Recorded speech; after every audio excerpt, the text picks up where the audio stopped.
All right, we will now start the shading of our entire scene. This includes the helmet and the hair and the background, and we'll also do the lighting and everything. But in this video, we were just going to be setting up the look dev environment. Before we can really start to get into actually shading it, we have to set up like a nice HDRI with catch reflections and a nice little backdrop so that we know that we have a good consistent environment for doing shading. Before you start this lesson, you need to get some HDRIs. When we go to HDRI Haven, obviously we can't ship these with the series, but you can download from here. On HDRI Haven, I've gone to Skies, and here there are a bunch of really lovely HDRIs you can use. Now, feel free to use any one of these. It's generally advised that you keep something which is nice and neutral, maybe an overcast day or something like that. I wouldn't go for something this extreme because this is very stylized. Something like this is really nice, the Spirit Sunrise. This is also generally really nice, overall white sunlight. The one we were using in this series is this one. Sunset in Chalk Quarry. Now this here isn't actually the best one to use technically, but I think it looks really pretty. And for this series, this is fine. The fact that it looks nice just gives me some extra nice motivational boost. But if you are doing this in a more production environment, I recommend that you use something a bit more neutral. This here one here is also not amazing because it has so much green in it, so keep in mind the environment you're using. But for this series, we are using the Sunset in the Chalk Quarry. So back in Maya, the first thing we are going to be doing is cleaning up the scene a little. Now you can see we still have the front and the side view enabled because this is visible, and this is because we use them as image planes. We can just select them and hit the H key to hide them. There's no reason all to have them there. Then we need to put the headpiece groom into the model group, and we're just going to put it right in here. And then we're going to put just the XGen groom and the XG groom into a new group. Hit Control G to do that while they're selected. And then we'll call them XGen groom _ group. So now we know that we have our model group and we have our XGen groom group, which makes it very easy to organize. We're going to make another group as well called lights and another one called cameras. So Control G. You don't have to have anything selected in order to make a group. If you make just a group, it's just going to create, if you hit Control G, it's just going to create a new group. Just call it null1. And we're going to go and select or set this to be lights _ GRP. Click on nothing again, or you can hit Alt D to make sure nothing is selected. Now, for instance, if this is selected now, and you hit Control G, it's going to actually make this into a group. So we need to deselect everything, Alt D, and then Control G to make another group. And we're going to call this camera group. So now we have some nice groups for us to use. We would also make another one called environment. So make another one, just hit Control G and call it env group. And this will just be for the surrounding environment. And we're going to put this under the model group. So now we have one for environment. Then we're going to be selecting all these three which are associated with helmet. Control G, then we're going to call this prop group. So now we have, it's very nicely organized. You could even, if you have more props, you could even make this into another group as well. So you can call this helmet group. You want to have an approach which is really nice and clean in general. So now we have a very nice and clean scene. Next up, we're actually going to be modeling the environment. We will use a plane for this. Shift right mouse button with nothing selected, plane. We can just scale this guy up. And then if we go to the channel box, the channel editor, hit Control A to go between these two. Now we can go to the input and just set this to be 1. I'm just doing this with the middle mouse button. So I'm just selecting these two and then just middle mouse button and dragging. You can also just go in and just force these to be 1. So we'll just scale this up a little bit. And then we'll go into the edge component and we'll select these two. We'll go to switch to the move tool, and then we'll hold on the shift key and we'll extrude up like so. Then we'll scale this all the way up. So it's a lot bigger. The goal here is that we're going to create a really nice and soft edge around so that you can't really, when we're looking at this view, you can't really see where the plane begins and the walls start. So we are going to be using the multicut tool. Just shift right mouse button in object mode and just cut one right in the center. And then we'll double click on this edge, double click on this edge, and double click on this edge. Then we'll use the bevel tool. Hit Control B or shift right mouse button and to the right, bevel. And then we can set the segments to something a lot higher. Again, this is not one where I know the exact segments. 10 looks fine. I don't want you to end this series with, oh, for this you use 6 segments and this you use 14. This is really more of a, does this look fine? Does this work for the intended purpose? If yes, cool. If no, well, add more. Then we'll go into object mode. And now we have a nice little environment for our look dev setup. Hit Shift-Alt-D to delete history.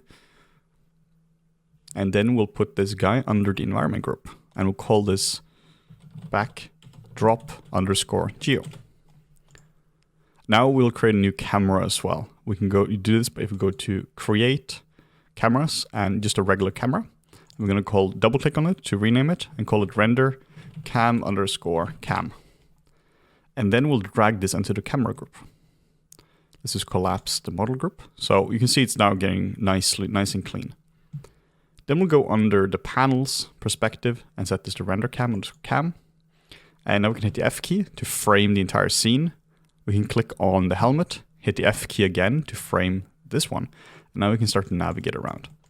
Then we'll go to view, camera settings, and we'll enable resolution gate. This now means that it's going to have the correct resolution based on the render settings. And the render settings are fully default at this point. We'll deal with this later on.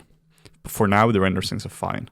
And so if we were now to start to render this will look completely black. And that's because there aren't any lights in the scene whatsoever. So we have to make a new light. Let's go to Arnold, Lights, and Skydome Light. And then under this, if we hit Control A, and we go to the attribute editor. Now we're still technically in the XGen workspace. We haven't switched this back, but this is totally fine. The only thing is now we have an XGen tab here, but that's not an issue. Then we go to color and we click file. Under file name or image name, we now select the sunset in chalk quarry. Hit open. And now if we go to Arnold and open render view and we hit the play button. Now you can see that we actually have some nice reflections on our object, and you can see that we get the color of what's going on.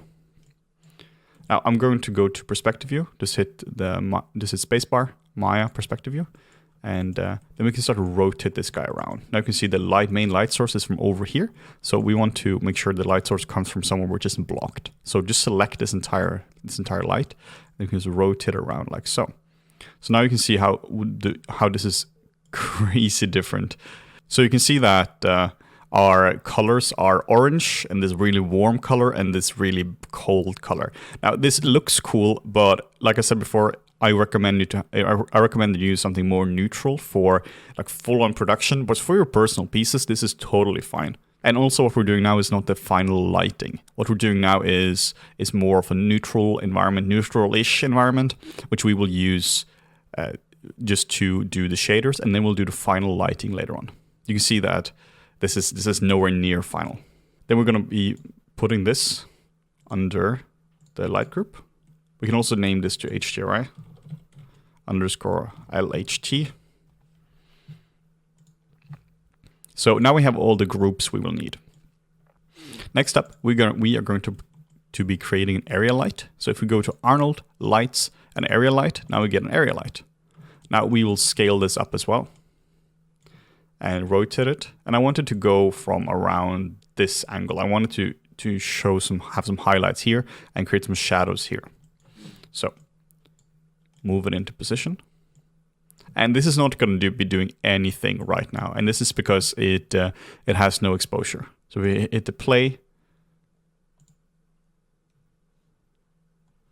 And let's hit Control U to reload the scene. If that happens to you, if you get these weird issues, you just have to hit Control U, or you just have to go to Render and update full scene. And now you can also see that it renders on the wrong camera. So just go to Camera and just force in perspective. just force and render camera. You might have to go back and forth between these. This is a known bug in Arnold. It's really annoying. But if this happens, this is not you going crazy. This is actually just Maya and Arnold being a little bit weird sometimes. Arnold is generally quite stable and quite good to work with. Like compared to XGen, I'm not going to have any crazy Arnold rants. There are just some weird things in Arnold occasionally. So now we can set up the exposure so that we have some intensity on the light. I really recommend that you leave the color completely white, because otherwise it's going to interfere way too much with the shading. We can set this to something like 10 and see if this does anything. And let's set this even higher. Let's set this to 13. And now you can see that it's getting a bit brighter and we're getting some more directional light. Just so we can see some more shadows.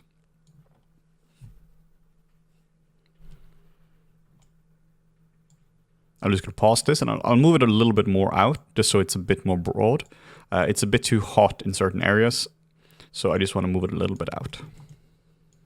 And now if you want to position this exactly the way I have, you can just steal the transforms right from the channel box. So these are the exact settings I'm using for this.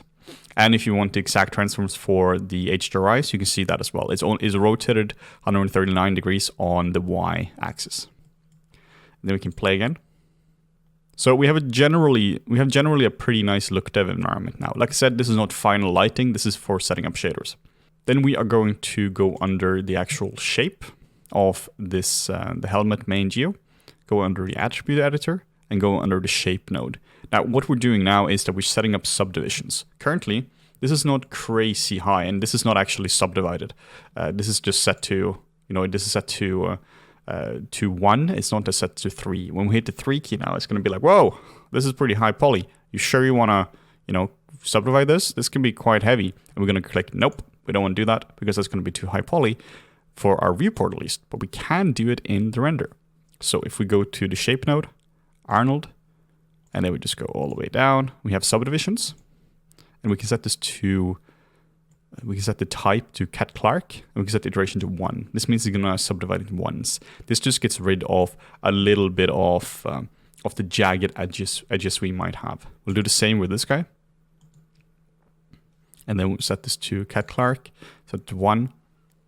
Now we will modify this a bit later on when it comes to our displacement, because we will be using a displacement map on this as well. But for now, this is totally fine. Just setting this to 1. Then we'll assign shaders to these objects. We'll assign the same shader to both of them.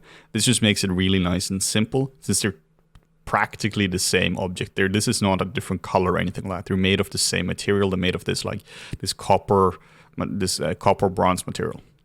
So select both of them, right click, and go to assign favorite material. If you haven't set this to favorite material, the AI standard surface, we go to new material, click Arnold, and then we set this to AI standard surface. Now you can see that this looks very different. And the reflections we had before were terrible. It was like a blend shader or something. Not physically plausible at all. And then in the next video, we are actually going to be setting up this shader and make it look nice. But I'll just tone this down a little bit, the color, just so it's a bit more in line with what we have in the environment. Just so we can balance it out a little bit. And then I'll also go into under panels, render cam, _cam. And then we're just going to be navigating this around a little bit, just so we have a slightly more side view, something like this. What you can also do is you can go in under in this top menu, and you can click on this icon right here, the field chart. And now you can see if your model is actually right in the center, and it's not. So we're just going to be moving a little bit more so it's right in the center. Like you don't want to look at something if it's all the way off to the side. So we're just going to be putting it right around in the center like so. So there you have it. This is how we set up a really nice and clean look dev environment, which we are going to be using as the basis for the shading in the next chapters.